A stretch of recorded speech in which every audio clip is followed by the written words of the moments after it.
Alright guys, it's your boy Newteddyera, and as you can see, I'm here with my teammate Dave, and we're gonna be doing like a little discussion slash deck profile of his new deck. And everybody knows he's been running this particular deck forever, and he's been tweaking it up, and I'm gonna let him talk about it from here on. Of course, I'm running Hieratic rulers. You see from the title.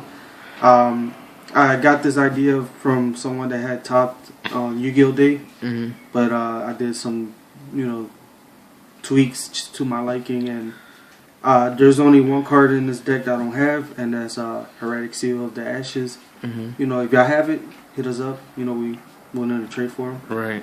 But other than that, the deck alone, it runs as if I had the Ashes in my deck. It still runs perfectly. I do have a substitution for it, and it's you'll see when I do my deck profile. Okay. Alright, so let's just start this deck profile out. I'm gonna start with the Dragon Rulers, and of course, since they're all at one, we got Blaster, Tidal, Tempest, and Redox. The only Dragon Ruler alive in this build is Redox, because he's the Monster Reborn of your deck. You need him to be alive, so just in case your Red Eyes is in the graveyard, you can ditch Earth Monster with him and bring back Red Eyes from the grave. And now for the Hieratics, 3 Sues. Of course, you got to run the 3 Sues. The 3 Tough Newits. 3 Nephis. I did see a lot of builds that didn't run Nephis whatsoever. I think Nephis is too good to... That's the popper, right? Yeah, he pops monsters face up or face down. 3 Assets. Of course, for the Manilas, 2 Lamrorite Dragons. I still don't know how to pronounce his name yet, but I chose this over Luster Dragons and Wattils because, again, just Redox is the only live dragon in my deck, and there's sometimes plays where there's sometimes that I need to bring out high power monster first turn, and Star Eater first turn is very scary. Right. I've seen it against, of course, my teammate Teddy. He doesn't like the card whatsoever. Right. And just that alone is the reason why I run this over Luster or Wattail. And it doesn't lose any consistency because at the end of the day, it's still a 6. And it's a normal, so you can still make a Tum, then into the Gyre Charger. So your plays doesn't get lost because it was a Luster Dragon and that dragon. The Wattail? No, this dragon. You mean Landorite? So Landorite, yeah. So, at the end of the day, it really doesn't matter, but I prefer this card. I think this card is a lot better because it opens up, and there goes the hood cars in the Northeast. But this card, like you said, opens up Star Eater, and Star Eater is devastating to any problematic deck. So I know that card. You like it, and we all like it better than Luster Dragon. Yeah, Luster Dragon, even though it is a Tempest, wind, but a Tempest target. But why would you discard a Tempest and a Luster Dragon just to get a Luster Dragon? Yeah. The only way that would work if you were to run Debris. And, Debris better, yeah. But Debris doesn't work as remember, it lets you search out any dragon when you do Tempest and a Wind. I thought it was a Wind type. Because he's the searcher.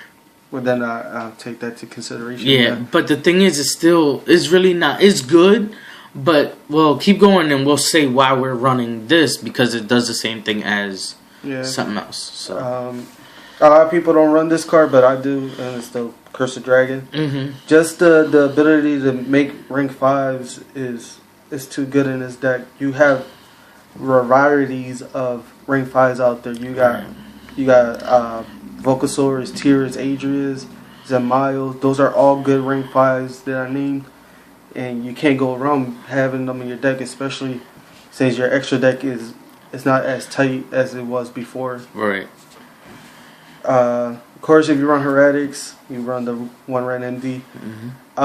In my previous build, I did say that it's kind of corny that when you draw this, you can't really do much.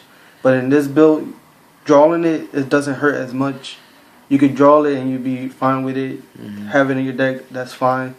He's starting to become a better card now for me. The 3-card Cards just to keep the consistent draw power. I was planning on putting Upstarts, but it didn't make the cut with the other text choices I chose. And it's good for Redox too, because it's an Earth. Yeah, it's an Earth, and it keeps my Monster Reborn effect alive. Yeah, like if you don't really need to draw so many and end your turn, you could just go off. Yeah. 2 Swift Scarecrows, I was thinking of bumping it up to 3, just because I barely see the card, and at least having it at 3 would make it seem more alive. But yet, best OTK stopper, and it doesn't get in the way of your plays next turn. Like if you draw a tough new way, if you were to have a battlefield, you can't really do much. You have to waste your normal summon on that. That's it for the monsters. For my spells, through Hieratic Seal of Convocation, best card of the deck. But Stratos is banned. Just saying. Yeah, but you still got other cards that has the same effect. Yeah. You got 3 MSTs. Magdalene's a card. And yeah, Magdalene. Then you got Tankies and yeah, it's a lot of shit. 3 MSTs just because Hieratics hate back row. They always hated back row since they first came out. Once you get rid of the back row, OTK is coming. So, and for more back row hate, 3 Wind Beats of Giant Dragons. Love this card. I'm glad I had my hands on them before this whole Hieratic Ruler thing came out. But yeah, this card, oh man, it's so broken. Especially against Fire Fist. Right.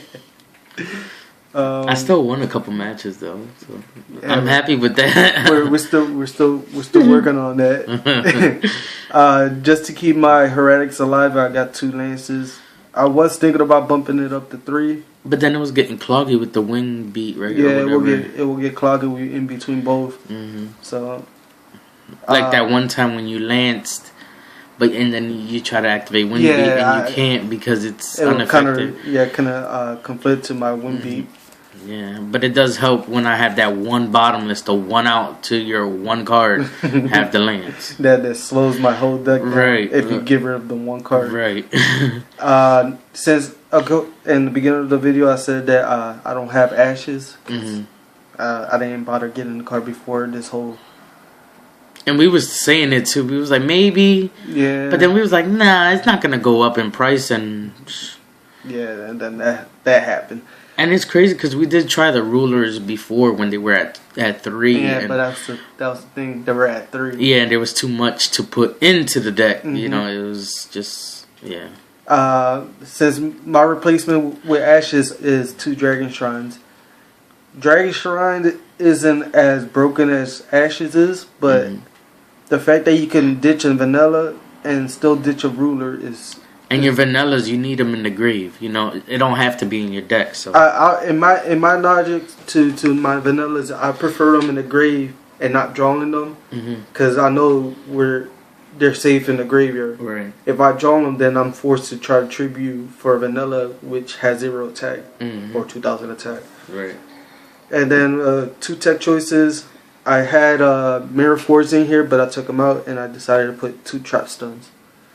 The reason I run Trap Stuns is just in case I don't draw my MSTs at 3 or my Wind Beat at 3 or my Forbidden Lance.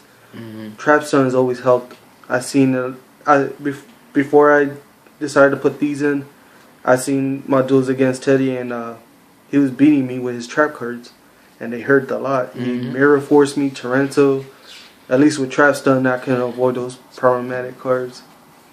And then Wind beat them all the way, and then I fucking cried. I gotta run 7 tools in my deck.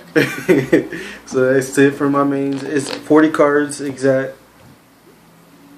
And like I said, I'm gonna do some changes and hopefully come up with an update video soon. And now for my extra deck, for my rank 5s, I run Shark Fortress, Volcasaurus, and Terrace. And the games that I had with Teddy, I think I made this once, and it was just to get rid of his one only back row, which wasn't a problem card. It was just a Phoenix chain. I think I made Vocasaurus like twice, and Fortress I haven't made him yet, but I know he's gonna be good whenever I do make him. For my ring 6, I run 1 Exo Beetle, 3 Atoms. Hey guys. Hey, Papa. Hey. 1 Launcher. 1 M7. Oh, we took it out. Oh, baby. You want me to? Oh. 1 Strike Bonzer. That's it for the ring 6. Yeah. Okay. For my ring 7s, I run 3 Guide Chargers. Don't blame you. And I run this because there was a time where Chris, I bring I needed to keep my Dragon Rulers on board, so 1 Draco Sack. Okay. I probably will be taking this out for a big eye just because I prefer to stealing the monster than popping the monster. Right. And then since I run Landroid Dragon, I run the 1 Star Eater. Star Eater. I was thinking about bumping it up to 2 whenever. Now, do you want to show your side, or your side is not ready yet completely? Well, I can show it, but it's not to my liking yet. Okay, so we'll just leave it as that. So there you have it, guys. That is the deck profile and a little discussion of Hieratics. Now, again, sorry for the background noise. My grandfather came in, so, you know, it is what it is. Family before Yu-Gi-Oh, right? So, anything you have to say, Dave, before we end the video?